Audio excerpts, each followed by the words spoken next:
when we eat, and we are so many and we have food for everybody, so food is made up with poison and with things that make you feel not so good. Is it possible for a practitioner to be safe from any poison if his life is how can I say, a concrete life, and is calm and oh, sorry, I'm missing words. I hope I explain myself. Anyway, I want to say that if you practice a lot and your life is quite in balance, could this poison, imbalance, I mean, could, you are a nice person, could this poison attack you or not? Because I'm convinced that if I have a good life, good thought, good approach to life, I can do almost anything I want, eating and not eating too much. I don't talking about exaggerate with eating and or drinking or something like that, but eating the food we find, no matter what it is, without thinking so much about it, could be poison for a person that practice normally and has a good life. Sorry, I was so clear in my head. I couldn't be clear talking. Anyway, I hope I understood the sense which you wanted to communicate. So, food is very important ingredient for survival. Everybody knows it. Because our body is coming out of food. It is existing with food. And if food is not provided, the body will perish. That is the affinity between food and the body. So it is a very basic thing. But for a practitioner, what to do with food? As you were saying, food is poisoned nowadays. When we cultivate it, people are adding poison to protect the plants from bacteria, from pests. So they add poison and also preservatives after harvesting to stay for a longer time. So we are generally getting food which is in some ways having some kind of poison, maybe in permissible limit or maybe more than the permissible limit. So one don't need to go into too much of this, but it is important to have some kind of a prudence in finding the right food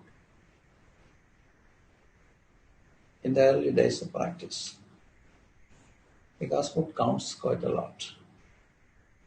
So in the yogic tradition, as you know, the food is classified as sattvic food, rajasic food and tamasic food. And sattvic food are food which are easily assimilable. It won't take a lot of energy from your body for its assimilation, but it gives easily energy. So you will always be very live and active. And that kind of food is proposed by the masters during the practicing time. And then you establish in your practice, you are developing to a level that none of these things are a botheration for you, because you have got into a stage whereby you are stabilized. You are mostly staying in the witness state. So whatever is coming to you at that state, you are not going to discriminate to find whether it is good or bad. Hunger is there. When the hunger comes, once in a while you get into hunger.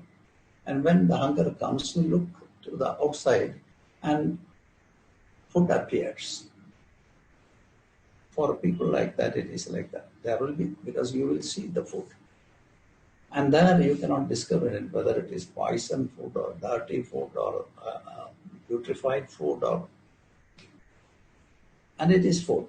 Hunger is there, food is there. So they simply take what is coming.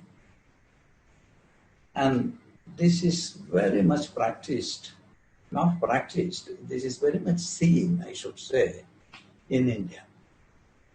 In the beginning, we are very specific and we really go for sattvic food. And then at a particular stage of development, you don't care all these things. It is not your thing at all. You're always staying with your consciousness, deeper witness, and nothing matters. When food is there, whatever is coming is food for you. And there is no discrimination of any kind to select the right food. That's gone. He has crossed that level. I have seen masters, really great masters, living in garbage. Really living in garbage bin. They eat from the garbage bin. Nobody goes near them because it's bad smell, and I'm not saying it is an ideal state for normal people, but very evolved people, they don't care. When the hunger is there, what is coming is their food. The food is not the main thing for them. They have gone beyond whereby this kind of bodily fears is not there for them at all. And there is a stage like that. Most of the Avadhutas are great spiritual men and women also. They live in that particular state whereby nothing matters for them. Body is taken care of by the nature. What is coming is what is there for them. They are not bothered or worried about anything. And people cannot even come closer to them. It doesn't matter for them. Why should people go to them? And then if you regularly go and try to establish a contact with them, certainly sometimes they may look at you. Okay. Sometimes they look at you. And when they start to look at you, that is considered as a great blessing because they don't look at anybody. It's a great blessing. And then slowly you can establish a contact. I am saying that there are people like that. In my experience, I've come across many great people like this. They're living in beautiful phase of life. Very affectionate, very loving. They live in dirty places, but the heart is completely open. And that is actually maybe in a way, normal people, they don't even go near them. Because we are discriminating between good and bad, right and wrong. And we are living in that plan of living. For them, they have crossed, and right and wrong is not a matter for them at all.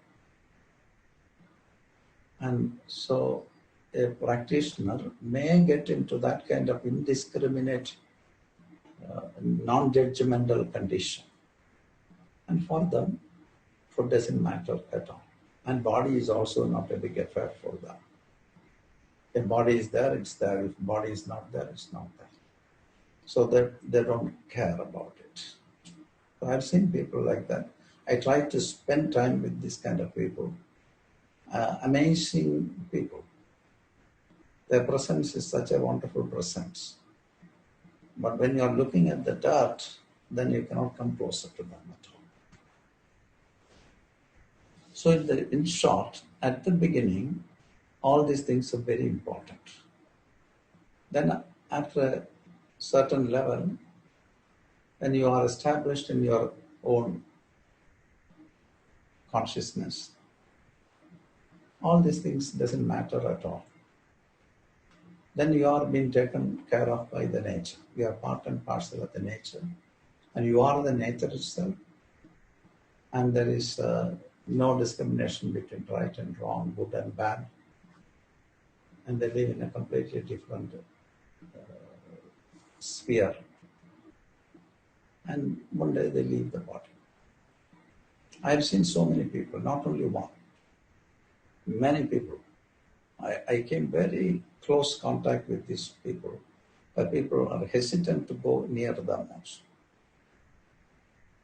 Wonderful experience I have had with many people like this.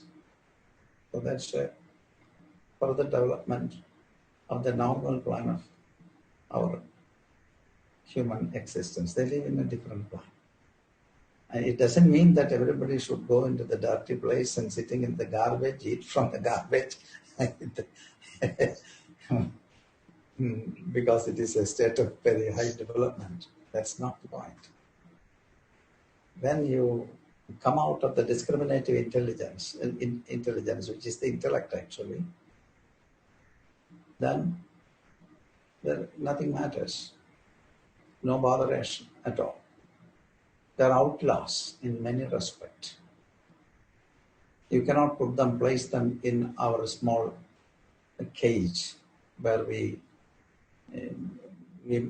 try to measure them with our small yardsticks. They cannot. They are people who are beyond. So in short, I should say, at the beginning, we have to actually eat good food, sattvic food for our practice, until we are very stable. And once you are stabilized, that means your mind is continuously staying in a witness state, then nothing matters. Whatever is happening is happening. And as we are not in that state, all these questions come up. Even if there is a small,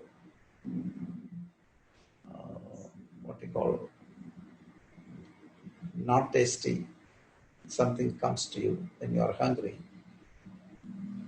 we may not eat it. But if you are so hungry, you will eat it. You understand, this is food for hunger and not for pleasure. Food is exactly for hunger and not for pleasure. But we have changed it. It is okay, it's fine. It is not bad. We can have pleasure out of what you eat. That's not bad. It's good. But to answer your question, we start from our journey with proper eating to get into a state. And when you are once established in your witnessing, nothing matters. You have crossed beyond the state of intellect, whereby you are not discriminating between right and wrong, good and bad. You are beyond. Whatever is happening is happening. You are free from all these kinds of limitations. Thank you.